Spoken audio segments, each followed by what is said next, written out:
Shultz at 113 McCann in Benton, Illinois, in the home where Miss Louise Harrison Caldwell at the time lived. We all know who that brother was, don't we? Yeah. Who was that? That was George Harrison. All right, was Of that the name? Beatles. The Beatles? Of the Beatles. Now, what Beatles did they with go an A. Okay, the As Beatles they with say an on A. TV. And how is it that he arrived here? What was it, a vacation of some sort in 63? It was some sort of a vacation, from my understanding. They were actually famous in England already. And it was a little breakaway for him. I think he was actually coming to see, what the States would be like and just get away and... on a vacation basis. Right, Yeah. vacation basis. And what month was this? Do you know this, Ms. Shultz? September? I think it was the middle of September. The middle of September. And he came with his brother, Peter. Here. Older brother, younger brother, or what? A little older than him. A little older. So he's already a big name in England, the Beatles and She Loves You and all that. But nobody's ever heard of him here. And he comes into town, he's wearing sort of like a hairdo that's a little feminine. And what are the typical Bentonese or Bentonians looking at? What are they saying about this guy? What do they say about him? Do you remember it? Oh, I wasn't here. You weren't at that time. I was in Chicago. But I understand that I think the young girls probably liked it a lot. They thought that was the new look and it was what they liked. But I think the older people were a little shocked. Or, gee, they think the boys were kind of shaggy or something. They need a little trim around the ears. Yeah. And you were living in Chicago, Miss Shultz, at that time. Miss Rice, you were living where? Actually, I was in first grade in Mount Vernon. Mount Vernon. Mount Vernon, isn't that rings a bell now? Mount Vernon. That's 30 miles north of here. I heard something about a music store there. Yeah, I Do you know anything about this? Yeah, I sure do. It's Benton's Music Store in Mount Vernon. And I understand that he'd come to Mount Vernon and actually purchased a guitar there.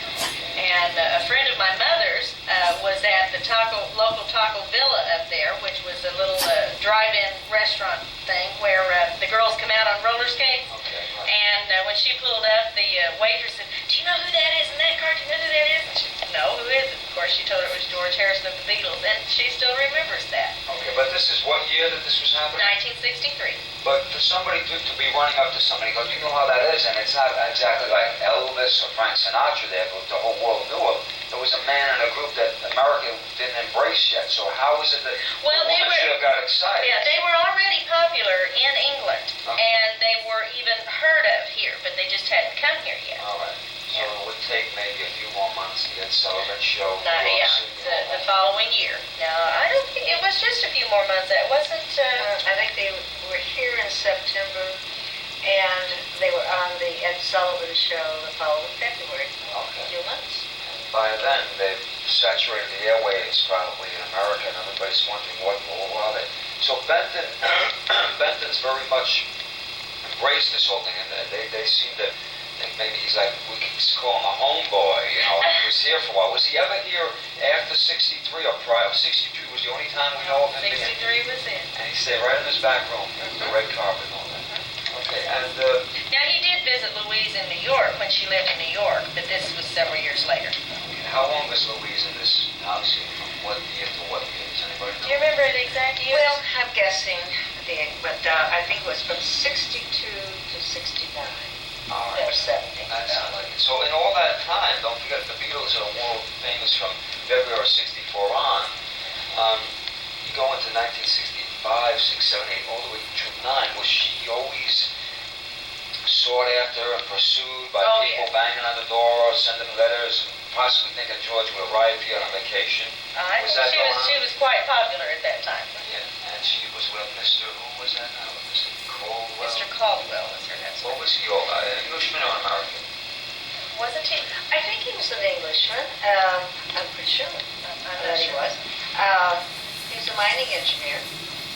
And that's what brought him to Southern Illinois, was that he worked for the coal company here then. Did they have any children? Yeah, they had children at that time. Do you remember what they had? Oh, a little girl, little boy, yeah. Who would be in their 30s now, possibly 35-ish, 40-ish? Maybe a little younger than that, because I think the girl was a baby at that time.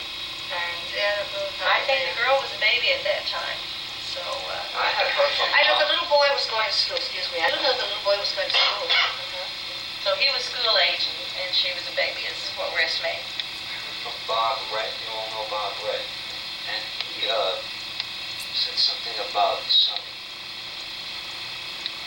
film, Super 8 as they call it, videotape, what would be considered a video today. They had on a soundless machine device and a bell and howl or something.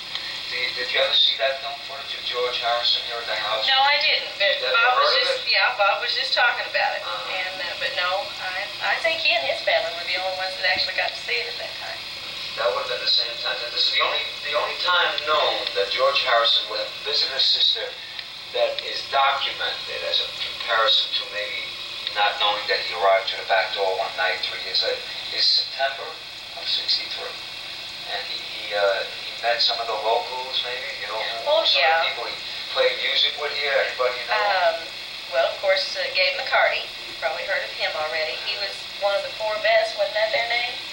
And he played with them over at the Bocce Ball here in town and down at El Dorado at the VFW. El Dorado. Not to be confused with El Dorado. It's the same word? Same word. And he played with them, George played with them in what capacity? As a well, they offered 3 weeks worth, no, just that one night. You know, they offered him to sit in. And from what I understand at El Dorado, that he started playing and they were to be playing as a group. And then I think all of a sudden everybody got silent and just listened to him. Then everybody stopped dancing. Yeah. I just stood there listening to George play. Okay. I did a lot on this visit. Yeah, I did. Well, he was out a lot. I understand it was... Gold, a saxophonist, Gall from Frankfurt Heights, musician. He gave me everybody's name. That's how I got into Bob Ray. Okay. Bob Ray would turn me on to the Shultz. Right. And let me ask Miss Shultz something. How long have you lived at 114 over there? I think 79. Okay, so you're directly across from where Harrison stayed, and it's a little bit of a landmark right now. But that's 10 years after his older sister, moved out. 10 years or so.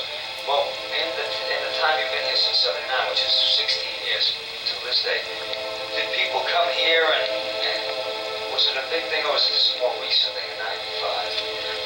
No, nobody ever paid any attention to it.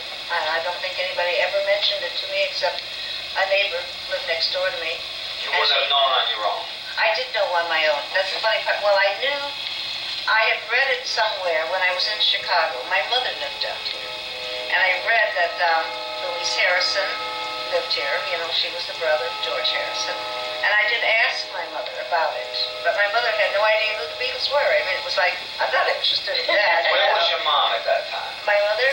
Yes. Where was she? In the 60s. Was she aware of the Beatles? No, she didn't.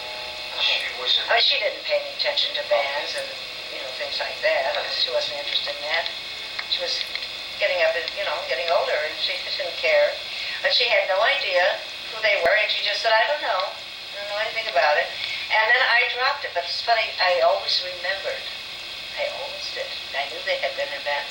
Now, when I moved into this house, one day the lady next door, Mrs. Williams, told me, well, she told me about everybody. She told me about everybody in Benton. You know, talk. We had a lot of nice talks, and, you know, she liked to fill me in on everything. And she told me about Lou Harrison living here and how friendly she was with Mrs. Lewis, who lived in my house at that time. And the Beatles, she said, she thought that was all of the Beatles that came. I mean, she probably didn't understand there were four of the men in the band, but she said the Beatles were here. And she told me things like they sat on the front porch and played the guitar.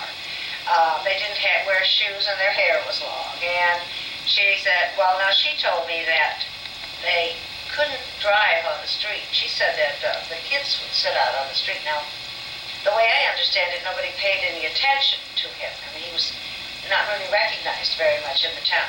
And now she told stories like that to me. But I did know that he was, you know, that this was the house where Louise lived and that George had visited her here. I'll kiss you tomorrow, I'll miss you.